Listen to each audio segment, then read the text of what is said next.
अस्सलाम वालेकुम बिस्मिल्लाहिर्रहमानिर्रहीम। वेलकम टू माय चैनल पर लर्न टुगेदर। उम्मीद है कि आप तमाम लोग खैरियत से होंगे।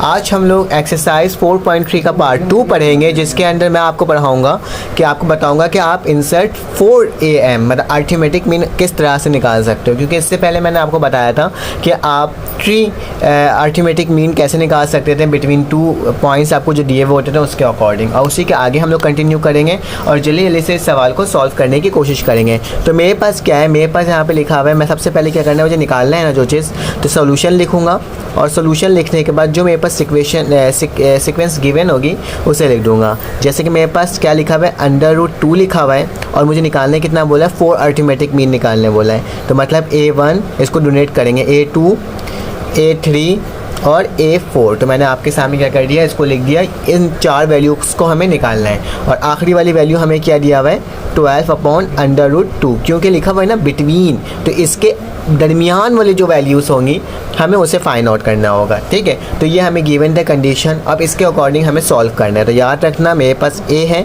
A जो है मेरे पास फर्स्ट टर्म होती है और फर्स्ट टर्म किसके बराबर होता है, 2 के बराबर होता है। ठीक है, और आखिरी वाली टर्म गिन लो, 1 2 3 4 5 6, मतलब A6 की जो वैल्यू है वो मुझे कितनी दी हुई है, मुझे दी हुई है 12/√2। ठीक है, तो ये मेरे पास जो गिवन थी वो चीज़ें मैंने आपके सामने मेंशन कर दी, लेकिन मुझे D की वैल्यू अभी फाइंड आउट करना होगा अकॉर्डिंग टू फार्मूला। तो हम लोग अकॉर्डिंग टू फार्मूला इसको फाइंड आउट करेंगे। लेकिन उससे पहले मैं आपको 2-3 चीज़ बता देता हूँ कि अगर आपको मेरे व्हाट्सएप ग्रुप में ऐड होना है आपको, अगर मेरे, तो उसमें ऐड होने का तरीका बहुत आसान है कि आपके पास मेरा नंबर शो हुआ होगा, आपने उसमें मुझे मैसेज करके कहना है कि सर आप मुझे व्हाट्सएप ग्रुप में ऐड कर दें। मेरे पास 2 ग्रुप है, एक मेरे पास पब्लिक है और एक मेरे पास प्राइवेट है।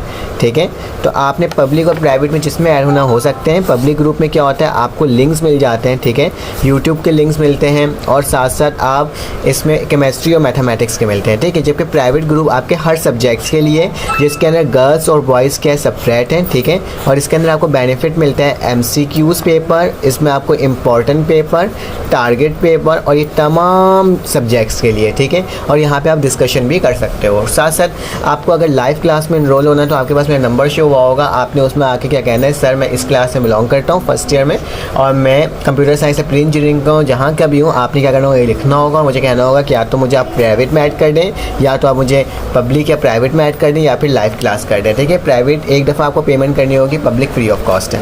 ठीक है, चलो आ जाएँ, इसको स्टार्ट कर देते, क्योंकि हर वीडियो में मैं बता देता हूँ ताकि कोई मसले की बात ना हो, आराम से क्या कर सकें, मुझसे कॉन्टैक्ट कर सकें। चलो आ जाए। तो हमें मालूम है हमारे पास फार्मूला क्या होता है, हमारे पास फार्मूला होता है कि AN जो नंबर ऑफ़ टर्म होता है वो बराबर होता है किसके, वो बराबर होता है A मतलब फर्स्ट टर्म होता है। ठीक है, A + n-1 और मल्टीप्लाई किस हो जाता है, ये D से हो जाता है। तो ये मेरे पास फार्मूला होता है। AN मतलब मेरे पास A6, तो मैं A6 लिखूँगा, A की जगह क्या लिखूँगा, √2 लिखूँगा, प्लस का निशान डालूँगा, N की जगह क्या लिखूँगा, 6 - 1 और यहाँ D लिख दूँगा। मुझे A6 की वैल्यू भी मालूम है और आपको भी मालूम है क्या है, मेरे पास A6 की वैल्यू 12/√2। तो क्या करूँगा, मैं लिखूँगा 12/√2। ठीक है, बहुत जल्दी सॉल्व करेंगे ताकि हम बहुत सारे सवाल कर सकें। ये 2 हो जाएगा, 6 में से 1 गया तो मेरे पास 5 बच्चे और ये D इसके साथ क्या हो गया, मल्टीप्लाई हो गया। अब क्या करना होगा, ये 2 यहाँ पे पॉजिटिव √2 हम इक्वल टू के बाद लेकर आएंगे तो क्या हो जाएगा, नेगेटिव हो जाएगा, नीचे नेगेटिव हो जाएगा और यहाँ पे भी क्या हो जाएगा, √2 आ जाएगा। अब क्या करना होगा, सिंपली हमें इसे सॉल्व करना होगा। कैसे सॉल्व करना होगा, इसको इससे मल्टीप्लाई कर देंगे तो मेरे पास क्या हो जाएगा, 2 - √2, यहाँ पे आप लिखना मत भूलना 5D लिखा हुआ है। ठीक है, जो कि मल्टीप्लाई होगा किससे, √2 से होगा। ठीक है, और नीचे क्या आ जाएगा, सबके नीचे आ जाएगा √2 बराबर हो जाएगा 5D के। ठीक है, यहाँ तक कोई मसले की बात नहीं है। याद रखना, आपको कैलकुलेटर में भी दिखा देता हूँ कि अगर 2 रूट एक साथ एक जैसे साइन के मल्टीप्लाई होते हैं तो मेरे पास क्या बचता है, मेरे पास सिर्फ और सिर्फ 2 बचता है। तो मैं क्या लिख दूँगा, 2 लिख दूँगा। तो यहाँ पे मेरे पास क्या हो जाएगा, 12 - 2 √2। ठीक है, और यहाँ पे क्या हो जाएगा, 5D हो जाएगा। 12 में से अगर मैं माइनस कर दूँगा, क्या 2 माइनस कर दूँगा तो मेरे पास क्या हो जाएगा, मेरे पास 10 हो जाएगा। ठीक है, क्या हो जाएगा, 2 में जाएगा तो मेरे पास 10 बचेगा, √2 होगा। ठीक है, अब क्या करते हैं, हम डायरेक्ट नहीं लिख सकते हैं इसको, हमें इससे मल्टीप्लाई करना होगा इसी के साइन के साथ। तो क्या लिख दूँगा, √2 और यहाँ पे क्या लिख दूँगा, √2। ठीक है, और बराबर किसका हो जाएगा 5d। जैसे रैशनलाइजेशन का होता है ना, हम लोग डायरेक्ट नहीं लिखते बल्कि हमें मल्टीप्लाई और डिवाइड भी करना होता है, ठीक है। तो अब मेरे पास क्या हो जाएगा 10 मल्टीप्लाई हो जाएगा √2 से, और नीचे क्या हो जाएगा जब भी दो एक जैसे मल्टीप्लाई होते हैं तो मेरे पास क्या आता है 2 आ जाता है, ठीक है। और ये 5d वैसे लिख दिया। 2 1 2, 2 5 10, तो मेरे पास क्या वैल्यू आ जाएगी इसकी, मेरे पास वैल्यू आ जाएगी √2 और यहाँ पे 5 और यहाँ पे क्या हो जाएगा 5d। मुझे 5d नहीं चाहिए, मुझे d चाहिए। 5 इसके साथ मल्टीप्लाई और नीचे क्या हो जाएगा डिवाइड हो जाएगा। तो 5 डिवाइड होगा नीचे जाके तो क्या हो जाएगा ये कटेगा तो मेरे पास क्या बच जाएगा d की वैल्यू मेरे पास आ जाएगी √2। देखो कितना आसान तरीके से हमने d की वैल्यू को फाइंड आउट कर दिया।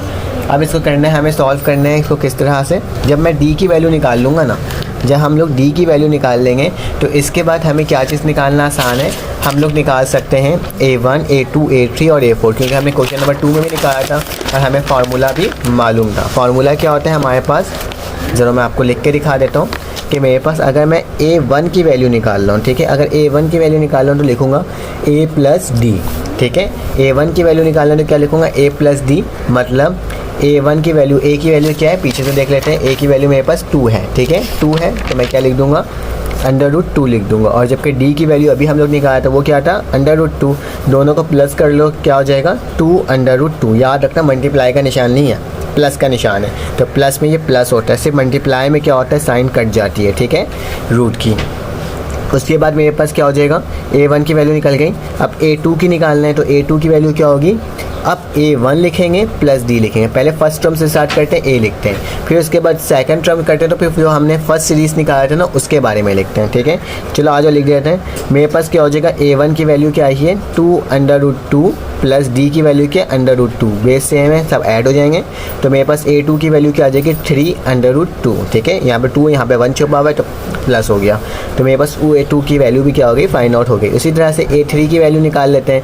तो a3 की वैल्यू क्या होगी मेरे पास, यहाँ पे लिखूँगा a2 + d, तो a3 की वैल्यू क्या हो जाएगी, a2 की वैल्यू क्या है मेरे पास 3 √2 प्लस और यहाँ पे क्या आ जाएगा √2। चलो प्लस कर लो क्या हो जाएगा a3 बराबर हो जाएगा 3 + 1 4 √2, ठीक है, ये हो गया। अब मेरे पास क्या हो जाएगा, मैं गैप देके लिख देता हूँ कि a4 की वैल्यू निकालनी है तो क्या लिखूँगा, a4 की जगह मेरे पास क्या आ जाएगा, मेरे पास आ जाएगा यहाँ पे a3 + d, ठीक है। तो मेरे पास a4 की वैल्यू क्या आ गई 4 √2 प्लस √2, दोनों को प्लस कर दो तो क्या आ जाएगा मेरे पास आ जाएगा इसकी वैल्यू 5 √2, ठीक है। तो ये मेरे पास तीनों सीरीज़ की वैल्यू आ गई। लिख लेते हैं कि a1 की वैल्यू क्या है, a1 की वैल्यू, a2 की वैल्यू, a3 की वैल्यू और a4 की वैल्यू।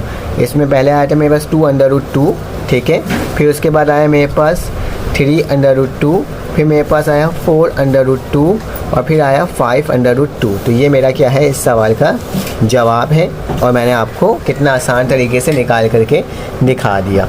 चलें आ जाए आप इसका नेक्स्ट क्वेश्चन करते हैं, क्वेश्चन नंबर 4, और देखते हैं कि वो किस तरह से सॉल्व हो रहा है।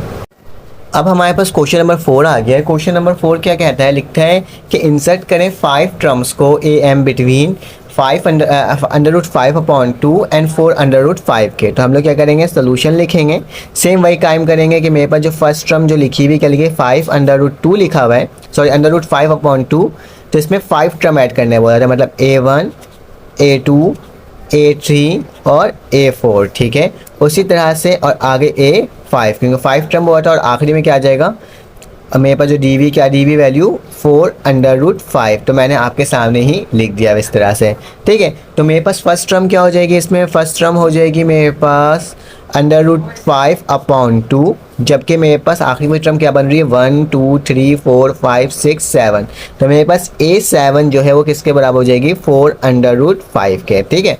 और d की वैल्यू हमें क्या करना होगा, इसमें भी फाइंड आउट करना होगा। तो चलो आ जाओ अकॉर्डिंग टू फार्मूला लिख देता हूँ कि an बराबर होता है a + n-1 और d के। तो मुझे मालूम है a क्या है 7 है, यहाँ पे a7 किसके बराबर है, a के तो क्या आ जाएगा √5/2 प्लस n की जगह क्या आ जाएगा 7 आ जाएगा -1 और मल्टीप्लाई किससे होगा d से। जबकि मुझे a7 की वैल्यू भी मालूम है क्या है 4 √5, तो क्या लिख दूंगा 4 √5 लिखूंगा, इक्वल का निशान √5/2, 7 में से 1 गया तो मेरे पास क्या बचा 6 और d। यहाँ तक कोई मसले की बात नहीं है। अब क्या करना होगा, इस टर्म को इधर लेके आ जाओ, तो मेरे पास क्या आ जाएगा 4 √5 इक्वल ये प्लस में यहाँ पे आके माइनस हो जाएगा √5 अपॉन 2, ठीक है, यही होगा ना, इसके अलावा और कुछ तो हो नहीं सकता था।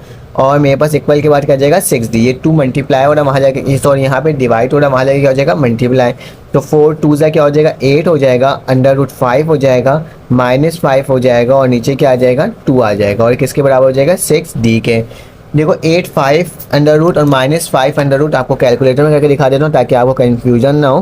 क्या लिखा हुआ है 8 लिखा हुआ, मैंने 8 लिखा, √5 लिखा, माइनस का निशान डाला, फिर √5 लिखा, देखो क्या आ जाएगा 7 √5, तो मेरे पास 7 √5 आ गया, तो वही लिख दूंगा, क्या लिख दूंगा 7 √5, नीचे क्या आ जाएगा 2 आ जाएगा, और यहाँ क्या आ जाएगा 6D, 6 बेटा यहाँ पे मल्टीप्लाई हो रहा है, नीचे आके डिवाइड हो जाएगा, तो मेरे पास क्या हो जाएगा 7 √5, 2 6 मेरे पास कितना होता है 2 6 12 होता है ना, 2 6 या 6 2 12, तो 12 और D, तो D की वैल्यू मेरे पास क्या आ गई 7 √5 और ये 12 करके मेरे पास इसकी वैल्यू आ गई।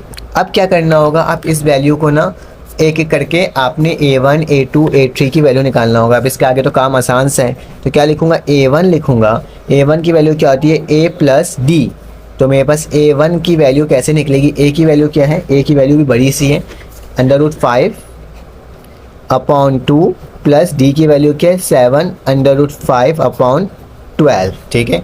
अब सिंपल आपने क्या करना होगा, आपने एलसीएम ले लेना होगा। 12 और मेरे पास 2 और 12 का एलसीएम क्या होता है आपको अगर देखना है तो दिखा देता हूँ मैं आपको। आपने 2 लिखा और 12 लिखा, तो मेरे पास क्या आ जाएगा 2 1 2, 2 6 12 ना, फिर मेरे पास क्या आ जाएगा, यहाँ पे किसी और की वजह से कटता नहीं है, 2 की तरफ से कटा 2 3 6, और मेरे पास क्या आ जाएगा 2 1 का 1 हो जाएगा, 3 1 3, ठीक है, 2 2 4 4 2 4 3 मेरे पास कितना होता है 12 होता है। तो मेरे पास एलसीएम क्या आ रहा है, मेरे पास एलसीएम वही आ रहा है जो कि मेरे पास डिनोमिनेटर में थी सबसे हाईएस्ट वैल्यू, ठीक है। मैंने आपको निकाल के इसलिए दिखा दिया है ताकि आप कहीं कंफ्यूज ना हो जाए। तो नीचे 12 आ गया, अब यही 12 क्या होगा, एक दफ़ा इससे मल्टीप्लाई होगा और एक दफ़ा इससे मल्टीप्लाई होगा। कैसे, देखो √5 अपॉन 2 मल्टीप्लाई बाई 12, 12 1 12, 12 6 2 6 12, तो मेरे पास क्या बचा 6 √5, तो क्या लिख दूंगा 6 √5 लिख दूंगा, प्लस का निशान डालूंगा, और यहाँ क्या आ जाएगा मेरे पास, यहाँ पे मेरे पास आ जाएगा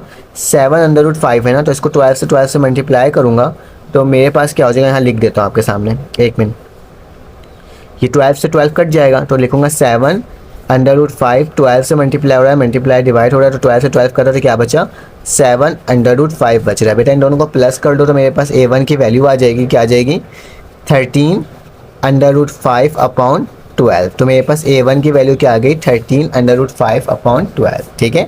सब कुछ एक ही स्टेप करके बता रहा हूँ किस तरह से एलसीएम लेते हैं, किस तरह से क्या करते हैं, ताकि आपको कहीं कंफ्यूजन ना हो, ठीक है।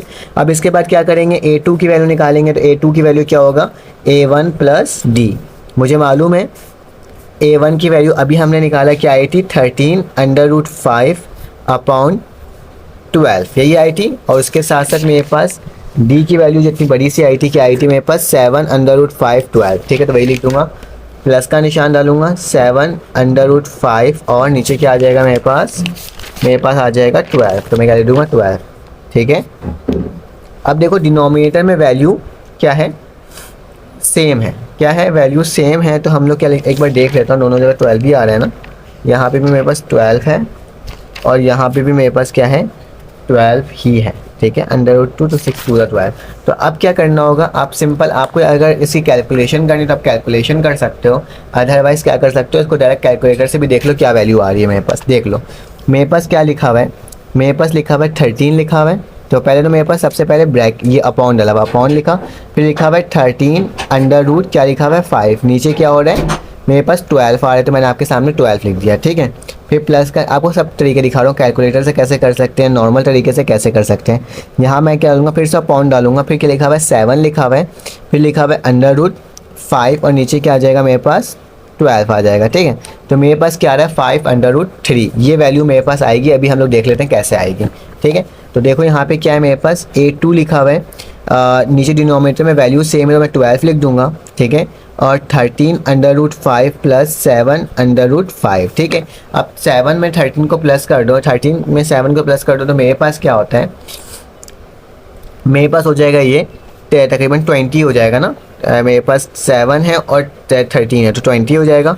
तो A2 की वैल्यू क्या आ जाएगी मेरे पास 20 √5 अपॉन 2 12, ठीक है। तो सिंपल आप 20 को 12 से डिवाइड कर दो तो मेरे पास क्या आ रहा है, मेरे पास आ रहा है 5/3, क्योंकि मेरे पास जी डायरेक्ट टेबल से मैं काट दे रहा हूँ। कौन सी टेबल से काट रहा हूँ, मेरे पास 6 4 5 5 4 20 होता है ना, 6 2 12, देखो ऐसे करूँगा, मेरे पास 4 3 12 4 5 20, ऐसे 4 3 12, ठीक है, 4 5 20। तो मेरे पास क्या बच रहा है, A2 की वैल्यू √5 और यहाँ पे भी 5 और यहाँ पे 3, जो हमने कैलकुलेटर में वैल्यू निकाली थी वही वैल्यू मेरे पास क्या आ गई, यहाँ पे भी आ गई। उसी तरह से A3 की वैल्यू कैसे निकलेगी, सेम वही आप इस दफ़ा A2 लिखोगे प्लस लिखोगे क्या करोगे D के साथ, तो मेरे पास क्या आ जाएगी A3 की वैल्यू, A2 की वैल्यू क्या है 5 √5 अपॉन 3 प्लस D की वैल्यू क्या है मेरे पास, D की वैल्यू है मेरे पास 7 √5 अपॉन 12। मैं डायरेक्ट ही कर लेता हूँ क्योंकि अब तो स्टेप आ गया ना आपको सॉल्व करना, हमारा टाइम भी वेस्ट नहीं होगा, हम जल्दी कर देंगे, ठीक है। जैसे लिखा हुआ है वैसे लिखते जाऊँगा। क्या लिखूँगा, 5 लिखूँगा, √5 लिखूँगा, नीचे क्या लिखूँगा 3 लिखूँगा, प्लस का निशान डालूँगा, ठीक है, और फिर उसके बाद अपॉन बनाऊँगा और क्या लिखूँगा 7 √5 अपॉन क्या हो जाएगा 12 हो जाएगा, ठीक है। तो इसको सॉल्व करूँगा तो मेरे पास क्या आ जाएगा 9 √5। तो मेरे पास A3 की वैल्यू क्या आ जाएगी 9 √5 अपॉन 4, क्योंकि इंटर में इतनी आपको कैलकुलेशन करने की ज़रूरत नहीं, आप डायरेक्ट भी लिख सकते हो, ठीक है। उसके बाद मेरे पास नेक्स्ट सवाल है, ये तो वैसे ही रहेगा, यहाँ पे मैं चेंजेस लाऊंगा। देखो कैसे, A4 निकालना है तो A4 निकालने के लिए लिखोगे A3 लिखोगे प्लस D लिखोगे, तो A4 में वैसे लिखूँगा क्या हो जाएगा 9 √5 अपॉन 4, जबकि D की वैल्यू क्या होगी मेरे पास 7 √5 अपॉन 12। चलो आपको लिख लेते हैं, मैं इस वाली वैल्यू को सिर्फ चेंज करूँगा, बाकी वैल्यू तो हमारे पास गिवन है ही। क्या लिखूँगा 9 लिख दूँगा, √5 लिख दूँगा और नीचे क्या लिख दूँगा, सॉरी ये स्क्वायर डल गया मुझसे, नीचे क्या आ जाएगा मेरे पास 4 आ जाएगा, ठीक है। तो इसकी वैल्यू क्या आ रही है 17 √5 अपॉन 6, तो क्या लिख दूँगा 17 √5 अपॉन 6, 17 √5 अपॉन 6, ठीक है। सेम वही कैलकुलेशन करना है जो मैं आपको करके दिखाया था। अब हमारे पास आखिरी वैल्यू है जिसकी वैल्यू क्या है मेरे पास, यहाँ लिख देता हूँ, ठीक है, नीचे ही लिख देता हूँ ताकि आपको सही से नज़र आए। हाँ, तो मेरे पास क्या हो जाएगा A5 हो जाएगा, तो A5 की वैल्यू क्या निकलेगी A4 प्लस D, ठीक है। तो A5 की वैल्यू क्या आ रही है, A4 की वैल्यू क्या है 17 √5 अपॉन 6 प्लस 7 √5 अपॉन 12। चलो आ जाओ इसको भी कर लेते हैं सॉल्व। यहाँ पे सिर्फ और सिर्फ मेरे पास 17 चेंज होगा, 9 को हटा देता हूँ, 9 को हटाया और क्या लिख दिया 17 लिख दिया, नीचे क्या लिख दूंगा 6 लिख दूंगा, तो इसको डाया 6 लिख देता हूँ। देखो मेरे पास क्या वैल्यू आ रही है 41 √5 अपॉन 12। तो मेरे पास A5 की वैल्यू क्या आ जाएगी, A5 की वैल्यू आ जाएगी, थोड़ा सा और ऊपर से कर लेता हूँ ताकि आपको सही से नज़र आए, क्या आ जाएगी मेरे पास 41 √5 अपॉन 12। तो ये मेरे पास 5 वैल्यूज़ आपके सामने निकल कर आ गई।